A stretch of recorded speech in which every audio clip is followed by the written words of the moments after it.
My world shattered in 3 seconds. That's all it took. I had been working late at my apartment, finishing a quarterly report for the accounting firm where I worked. My eyes burned from staring at spreadsheets for 12 hours straight.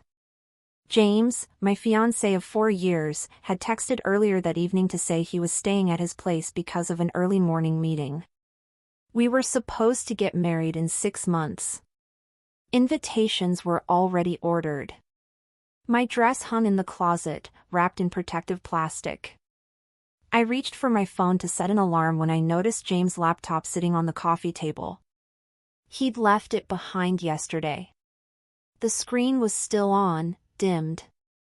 I wasn't snooping. I don't go through people's things. But the email notification at the top caught my eye. The sender's name made my heart skip, my father. I didn't think. My hand moved on its own. Subject, our arrangement. The words burned into me. James, I've transferred the remaining $25,000 to your account as we discussed. That brings the total to $50,000 as agreed. I know this isn't easy, but Mia can give you the life Sarah simply can't. Her family's connections in the marketing world will advance your career faster than my daughter ever could. Mia's trust fund alone is worth more than Sarah will make in her lifetime. You're making the smart choice. When you break the engagement, keep it clean. Don't mention our conversations. Sarah will move on eventually. She always does what's practical. James' response, sent just 3 hours ago, was even more damning. I understand, Mr. Richardson. I care about Sarah, but you're right about the opportunities with Mia. I'll end things this weekend. Thank you for helping me see clearly. The money will help me start fresh. I read it 3 times, then 4. My father, my own father, had paid my fiancé to dump me for my cousin. Mia, beautiful, bubbly Mia, the one I had grown up with, celebrated birthdays with, shared secrets with, the one who was supposed to be my bridesmaid. She now had the life my father had decided was better than mine. The room tilted. I gripped the edge of the couch, trying to breathe through the vice crushing my chest. For years, 4 years of building a life with James. For years of compromise, planning, dreaming. For years of introducing him to my family, of Sunday dinners where my father would pat his back and call him son. All of it had a price tag. I stared at the engagement ring James had given me on a Santa Monica beach at sunset. Tears burned my eyes. I had cried happy tears then. My mother had cried. My father had smiled and welcomed James into the family. All lies. Or maybe it hadn't started as a lie, but it had ended as one. The worst part wasn't even the betrayal. It was the voice in my head that sounded exactly like my father, saying, "She always does what's practical." He had calculated I wouldn't fight. I'd accept it quietly, gracefully, like every other disappointment in my life. Mia was the pretty one, the fun one, the one everyone wanted at parties. I was the serious one, the boring one, the one who worked late Friday nights instead of going out. I sat there until the sun came up, my laptop forgotten, the quarterly report abandoned. And I made a decision. I would not let him or anyone else determine my worth. I would prove that the calculations, the manipulations, the $50,000 meant nothing against my determination. I would rebuild, without them. I would leave Portland, leave James, leave the life my father had tried to control, and I would show them all, especially him, that I was worth more than money. By the time James texted that weekend, asking if I wanted to grab dinner, I already had a plan. I didn't respond immediately. I spent the morning calling my landlord about breaking my lease, calling a lawyer, and mentally preparing myself for the confrontation ahead. This wasn't about anger. This was about control, about reclaiming the life my father had tried to dictate for me. When I met James at our usual spot, a quiet Italian restaurant where we'd celebrated anniversaries, he was fidgeting with his napkin like he'd been rehearsing a speech all day. I sat down across from him, my voice calm and steady. "It's okay," I interrupted before he could start. "I know." His face went white. You know?" "Yes," I said. "I know you're going to end our engagement. I know about the money. I know everything." There was a long pause. Relief and something else, guilt, maybe, crossed his features. You're being so understanding," he said. He reached for my hand. I pulled it back. "I just want us both to be happy," I said. "You should be with someone who fits your ambitions, someone who can give you the life you want." His eyes flickered, recognition dawning. I was quoting my father back to him, word for word, without even letting emotion cloud it. "You deserve someone who appreciates you," he said. Still trying to play the good guy. "Yes. I do." I took off the engagement ring and placed it on the table. For years of plans, of shared dreams, reduced to a small circle of metal and stone. Keep it. Sell it. Do whatever you want with it. I left him there, probably relieved at how easy I had made it. The walk home was silent, but I cried as soon as I closed the door. 3 hours of crying for everything that had been taken from me, for 4 years wasted, for the father I had trusted, for my cousin, and for the life I had to leave behind. But in that pain, a clarity emerged. I would never let someone else determine my worth again. 2 weeks later, I was on a plane to Singapore. I had accepted a position as senior accountant at a fintech startup making waves in the Asian market. The CEO, Rachel Chen, had been trying to recruit me for 6 months, but I had turned her down for James, for practicality, for the life I thought I wanted. Screw practicality. I told my mother I was taking a career opportunity abroad. I told my brother I needed a fresh start. I didn't tell anyone about the email, about the betrayal. This was my escape, my reinvention. The first days in Singapore were overwhelming. The city was hot, crowded, and relentless. But I threw myself into work with a ferocity I hadn't known I had. The startup was small, but ambitious. Rachel Chen, sharp and no-nonsense, ran a tight ship. She had no patience for mediocrity. I thrived. I learned Mandarin, built relationships with investors across 3 continents, and slowly discovered what it meant to be powerful in my own right. I learned to be alone without being lonely. My apartment was small but modern, furnished with things I actually liked. I joined a book club, took up yoga, and found friends who didn't know about the life I had left behind.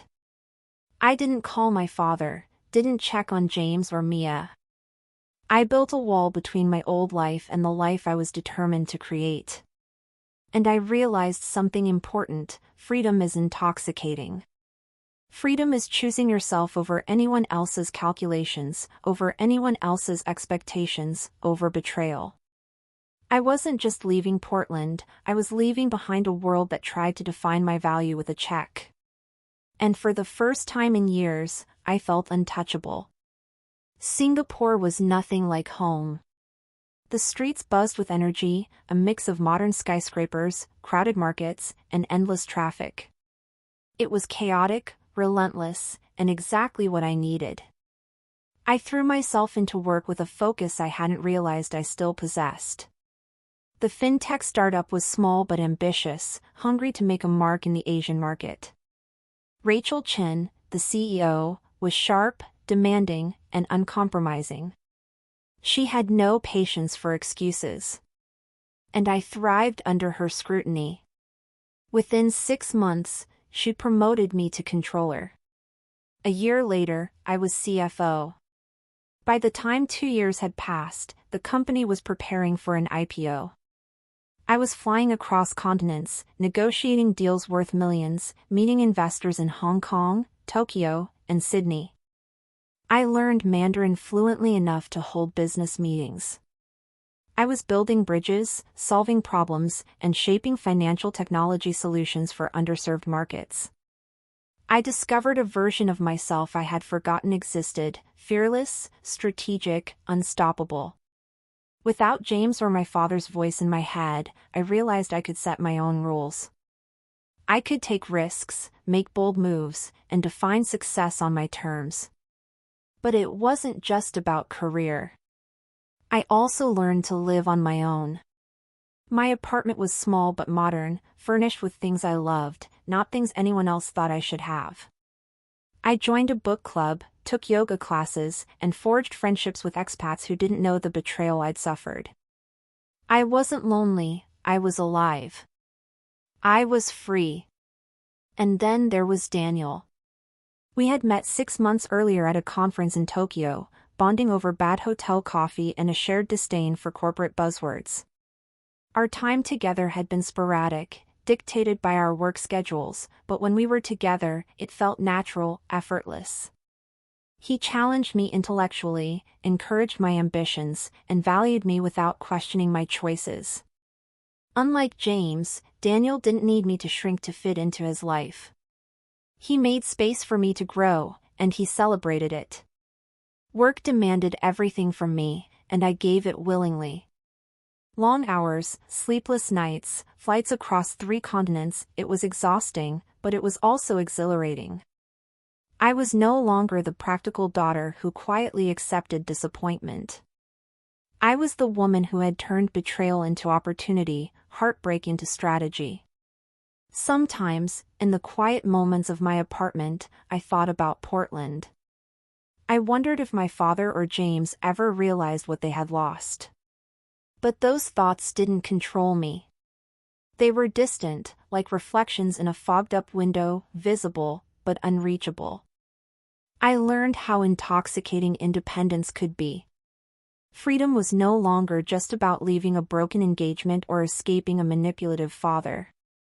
It was about fully embracing my own potential, about building a life that no one could touch or diminish. Every late night at the office, every difficult negotiation, every plane ride was a reminder, my value wasn't determined by anyone else. My worth wasn't negotiable. By the time the second year rolled around, I had cemented my position as one of the most respected figures in the startup.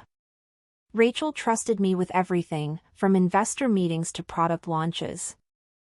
I was no longer someone's daughter, someone's fiancé, someone who had been priced out of love. I was Sarah Richardson, the woman who had rewritten her life entirely on her own terms. And in the midst of it all, Daniel stayed. We were a partnership, not an escape. He celebrated every win, supported every risk, and never once questioned my choices. I had found something far more valuable than money or influence, a relationship rooted in equality, respect, and shared ambition. For the first time, I felt whole. The betrayal that had once felt like the end of my world had become the catalyst for everything I was building. I had turned a life that had been dictated by others into a life I chose, fully and unapologetically. And I knew, without doubt, that nothing, no $50,000, no family expectations, no manipulations, could ever take that from me. 3 years had passed since I left Portland.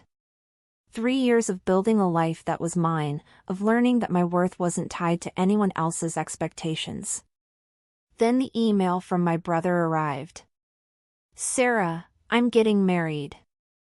I know we haven't talked much since you moved, but you're my sister. I can't imagine getting married without you there. The wedding's in Portland in 3 months. Please come. It would mean everything to me and Emma. We miss you." My heart clenched. Michael, my little brother, always the one I had protected, guided, and cheered for, he wanted me there. Not my father. Not Mia. Not James. Him. I called immediately. His face appeared on my screen, older, more mature, but the same warm eyes I had always known. "You'll come?" he asked, hopeful. "I'll come," I said. "On one condition. I'm bringing someone." There was a brief pause. "Then, you're seeing someone, Sarah?" His voice was full of excitement. "Yes. His name is Daniel." And it was true. Daniel Park, a venture capitalist based in Hong Kong, someone who chose me, challenged me, and supported me without hesitation. The flight back to Portland felt longer than any I had taken for business, but Daniel was there beside me. His hand found mine mid-flight, and I realized I wasn't nervous, I wasn't anxious, I was calm. Free. The past had no hold on me anymore. Michael and Emma picked us up from the airport. Their hugs reminded me why I had come. I was here for family, for love, for connection, not for vengeance. My mother clung to me, whispering, "Please don't be gone so long again." I promised her I wouldn't. But my father was watching. The man who had placed a $50,000 price tag on my heart. Mia and James would be there too, though I didn't know what had changed in their lives since I left. I didn't care. I was no longer the girl who quietly accepted what others decided for her. The rehearsal dinner was tense. I had chosen a navy dress, professional yet elegant. Daniel wore a suit that looked effortless. I could feel eyes on us as we entered. My mother gasped and hugged me. My father's gaze lingered, calculating. Mia's smile was tight, forced. James looked uncomfortable, his movements jittery. Conversation was careful.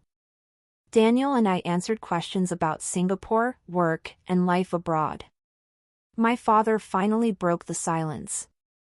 "Daniel, you run a venture capital firm?" he asked, trying to gauge him. "Yes," Daniel said. "We focus on fintech and sustainable technology across the Asia-Pacific region." "Sounds lucrative," Dad said. I smiled quietly. My company went public last June. There it was. The truth I had built without them. Dad's expression flickered. Pride? Surprise? Regret? I couldn't tell. Mia's face paled, and James avoided my eyes entirely. The person they had underestimated had become untouchable. Later, when people mingled over drinks, my father pulled me aside onto the patio. "Sarah, can we talk?" I nodded, listening. He began cautiously, acknowledging his misjudgments. I let him speak, but I knew my forgiveness wasn't automatic. I was here for Michael, not for him. He had manipulated my life, and I had survived. Inside, the reception continued. I watched Mia and James, a couple tied together by money and convenience, not love. I felt no anger, only pity. My heart was elsewhere, with Daniel, with Michael, with the life I had chosen for myself. When Emma insisted on the bouquet toss, she threw it directly at me. Instinctively, I caught it. The room cheered. Daniel laughed, my brother clapped, my mother cried happy tears. And I realized, in that moment, that I had nothing to prove, nothing to fight for. I had chosen myself. The wedding day arrived, bright and full of emotion. Michael and Emma were radiant, utterly in love, and I felt genuinely joyful for them. This was the kind of love I had always wanted for others, and now, quietly, for myself. From across the room, I noticed Mia and James. Their smiles were stiff, their conversations forced. I had learned long ago that their lives were no longer my concern. The $50,000 my father had spent to manipulate the past had only bought them a life of appearances, one I could look at without envy, without pain. As the reception flowed, I found Daniel standing nearby. He didn't need to ask if I was okay. His hand found mine, and that simple gesture reminded me how different my life had become. We had built something real together, unlike the transactions and manipulations of my past. Then came the bouquet toss. Emma, insistent and playful, threw it directly at me. I caught it instinctively. The room erupted in cheers. Daniel laughed, my brother gave me a thumbs up, and my mother cried happy tears. Mia's eyes met mine, a mix of exhaustion and forced politeness, while James avoided looking at anyone at all. Daniel leaned closer, his voice low. "What do you say? Want to make an honest man out of me?" I blinked. "Are you seriously asking me to marry you at my brother's wedding?" "God, no," he said, grinning. "That would be tacky. I'm asking if you'd be okay with me asking you next month in Bali. I already have the ring." I stared at him. "You have a ring?" 2 months ago. I was waiting for the right moment. But seeing you catch that bouquet, seeing you here after everything you've been through. I don't want to wait any longer. This is just a preview. The kind of genuine laugh that had escaped me for years bubbled up from inside. "You're ridiculous," I said, shaking my head, smiling. "You like that about me?" he teased. "I do," I admitted. God help me, I really did. I looked around the room, Michael and Emma dancing, my mother chatting with Emma's parents, my father watching me with something that might have been pride or regret, Mia and James trapped in the life they had built for themselves. And I realized I was free. Free from their expectations, their manipulations, their betrayal. 3 months later, Daniel proposed on a beach in Bali at sunset. He got down on one knee and told me I was his partner, his equal, the person who challenged him to be better every single day. I said yes without hesitation. 6 months later, we married in Singapore in a small, intimate ceremony, 20 people who actually mattered. My father sent a card with a check inside. I tore it up. Mia sent a polite Instagram message. I never responded. James didn't reach out at all. My life now looked nothing like the one I had planned with him years ago. I didn't have a house in Portland, I didn't attend Sunday dinners with a family that had once betrayed me. Instead, I had a partnership built on mutual respect. I had a career that challenged me, a life that spanned continents and cultures, and a sense of self-worth that no one could ever put a price tag on. Sometimes people ask if I ever forgave my father. The answer is complicated. I don't hate him. I don't wish him ill. But I don't let him back into the intimate spaces of my life. I'm here for milestones when needed, but not for influence or control. He made his choice. I made mine. And my choice was clear. The best revenge is not anger, confrontation, or money. The best revenge is living a life so full, so beautiful, and so unshakable that the betrayal becomes irrelevant. Looking back at that night when I found the email, at the moment when my world shattered, I see it clearly now. My father didn't destroy my life. He just showed me that the life I had been living was too small for who I was meant to become. And in the end, that $50,000 was the best investment he never meant to make, because it bought me something he never anticipated, me, fully realized, unstoppable, and worth far more than any price.